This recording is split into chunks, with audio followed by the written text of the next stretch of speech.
I had a dream last night that me and my daughters were being chased by a serial killer. And then when he finally caught up to us, I asked him for a hug. He was a tall man, big, thick, and I hugged his mid-torso. I could feel it. It was so vivid. It was like the best hug ever.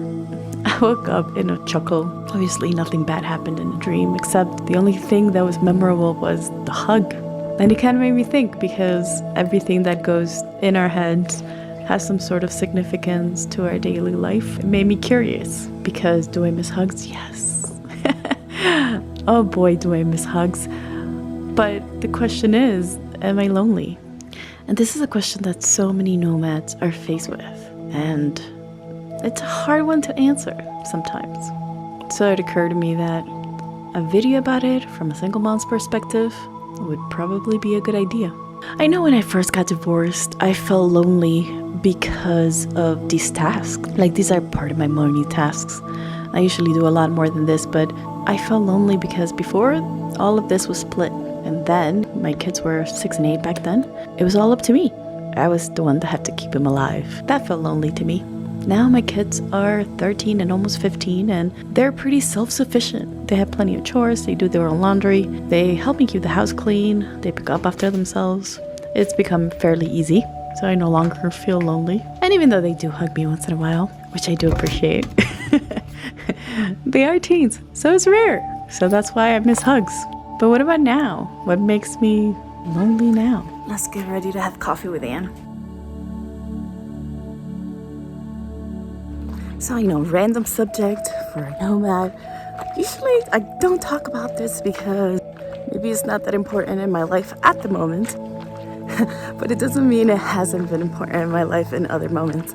When I first started traveling, I was so lonely. It was a drastic change going from being established in one place in which you have tons of friends and family to just having your kids.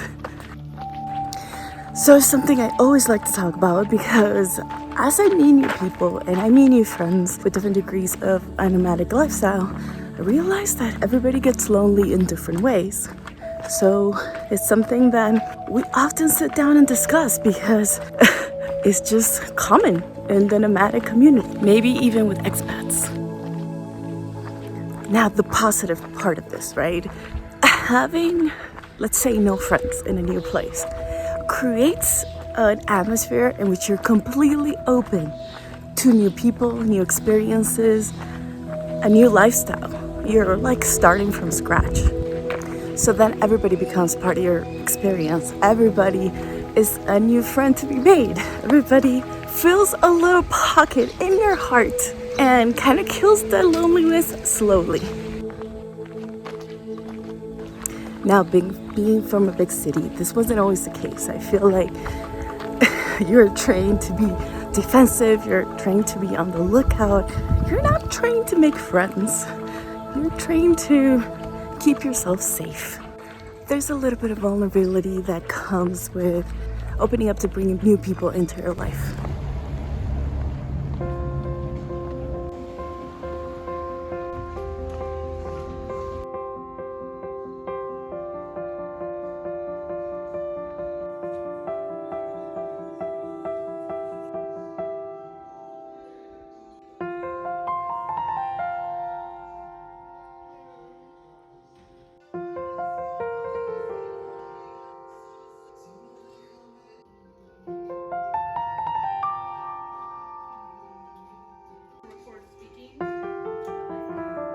This is Anne. Okay, where to start? So I'm an introvert. I'm a huge introvert, so I am absolutely okay. Oh, look what's coming. She's one of those people that have added to my life. She doesn't need me, I don't need her. We just enjoy each other's companies and do all kinds of interesting things together. We like exploring, discovering, and having introspective chats about life. So, Anne, are you lonely? Have you ever been lonely? Because you've always been a traveler, So I'm okay with being alone, generally speaking. The only reason I started to build community or seek community is really for Alex. Alex is your son. I think if I were to have come here with just Alex and then didn't build a community, and let's say you weren't here and it was just the two of us, yeah, nope, I think I don't think I would be lonely. Well, I don't think I would be lonely because I use Marco Polo to talk to friends, and then I message people. So I feel like I'm connected, even when I'm not connected, if that makes sense. I know a lot of people though who come to Mexico, and even people part of our group that feel lonely and they need, you know, daily interaction. And I think hopefully the benefit of our group is you can meet people, and if you click with someone, you could meet with them far more than you do with the group.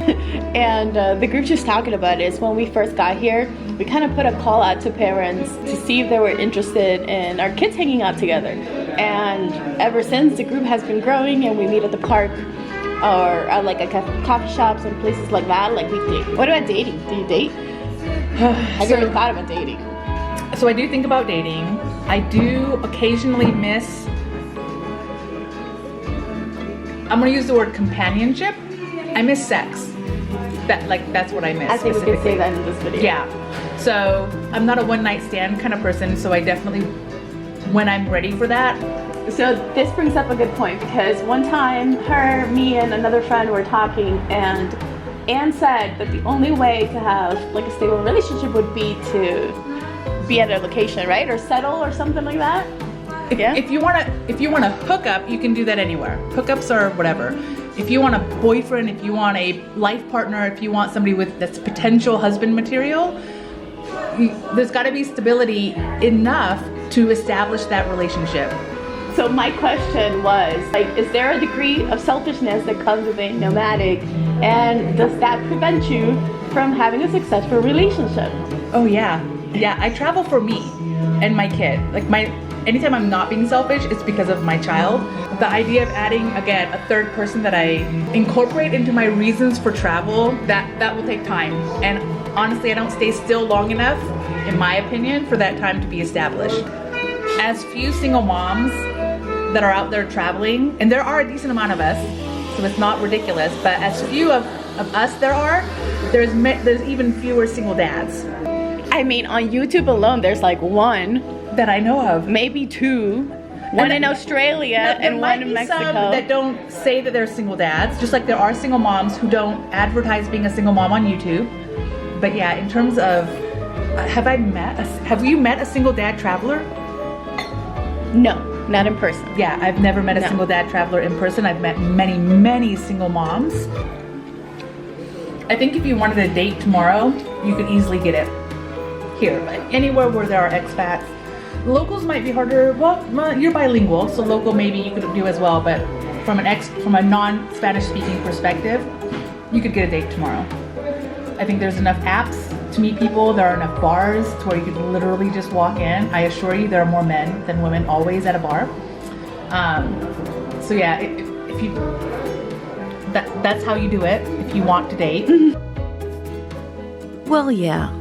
But do I want to date just anybody?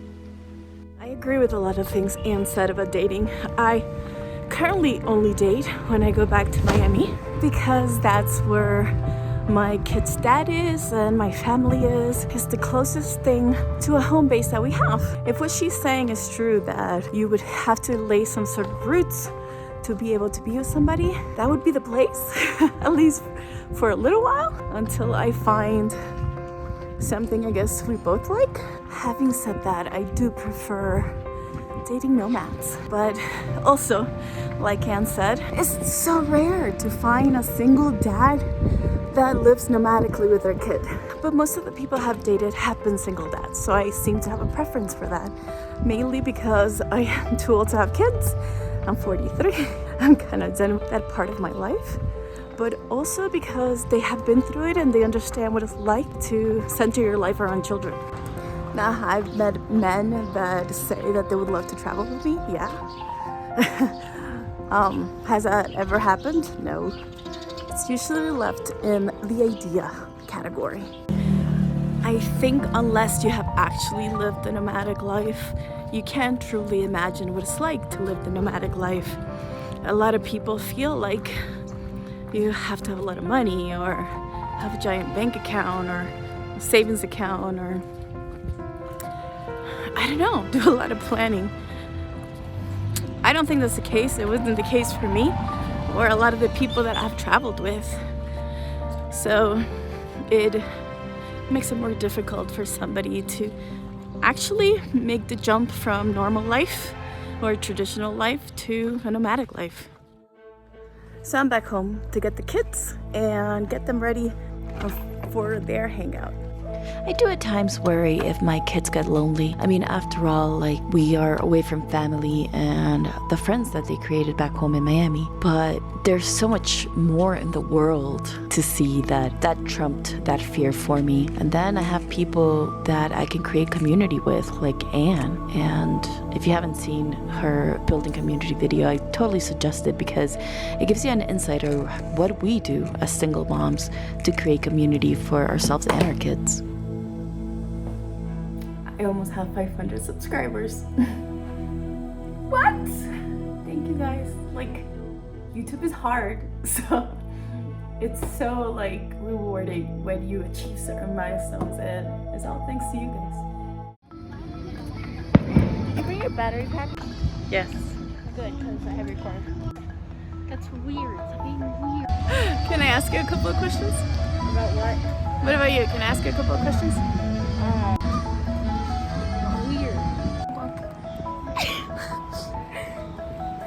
Look at the recording. Okay guys, so this is the deal, right? So today's video is about loneliness / dating. Well, you guys are not dating yet. I'm dating all the time. I don't know what you're talking about. / making friends as a nomad. Do you ever get lonely? And you? No. Do you feel the need to have friends? The need? No, but it's nice when you have friends. You know? Yeah. But do you feel like you don't need friends because you have each other? No. That's a weird question because I wouldn't know. It's not like we haven't been with each other, so it's like, since we've been together our whole life, I couldn't actually give you an answer because I wouldn't know. Is it hard to make friends and keep friends? No, it's not that difficult, and it's also not that difficult to keep in touch with them. Because what happens, I feel like this has happened a few times. Like, I'll talk to them online a little bit, and then I'll meet them in person, and then we just keep talking online afterwards. What about you? Well, I haven't really had once we leave the place that I made the friends, I don't usually talk to them anymore. Like every once in a while, because we like keep in touch with social media and stuff, but not really like close, like as close as we were before when we were actually staying there. Do you feel like you're still as close to your friends in Miami as you've always been? Yeah. And how do you keep in touch with them? Texting, calling, stuff like that. FaceTime? Yeah. They each keep up with their friends in the way that works for them. It's kind of interesting. One is more introverted and it's okay with having one true friend versus the other one is more sociable and has friends all over the world. Yeah, it's weird, right? Yeah, so I went with it. So we make it a point to go see people that we've met online. We make it a point to build community wherever we're at. I guess you could say that we make friends like people online date, because first we'll meet them online and then we'll meet them in person. Now it's my turn to do something uncomfortable. As part of exploring is putting myself in situations that I wouldn't usually be in. I crave discovery. I love meeting new people. And all in all, I'm not always hunky-dory to do these things. Sometimes I would just want to avoid the uncomfortable feeling at the beginning of any interaction. The truth is that I don't think there's a way to avoid that. So I will do things that don't feel comfortable the first time because I know that most of the time it will be worth it. So I decided to take a dance class. I love Latin music. I love bachata, and I've always been curious and I've always wanted to learn to dance with a partner. So I haven't danced since I think before quarantine. Like when I'm in Miami, I used to go dancing alone regularly, but then quarantine came and most of the clubs didn't open before I left to Mexico, and then in Mexico I haven't really been out at night. So yeah, am I nervous? Yeah. Am I scared? Yeah. Am I gonna do it anyways? Yeah, that too.